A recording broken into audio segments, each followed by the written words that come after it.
Hey guys, Matt here, trying to keep it green.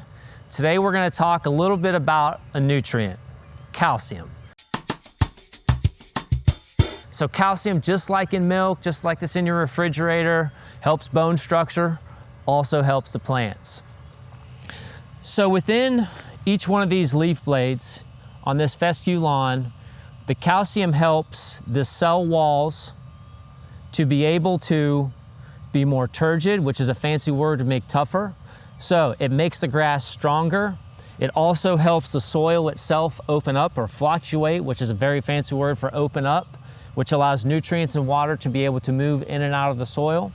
It also prevents a little bit for disease, but it's also just a great nutrient to have for both warm season, but in particularly for fescue lawns in the summertime. It just makes it more resilient. So again, we're talking about calcium, just like in milk, just another way to keep it green.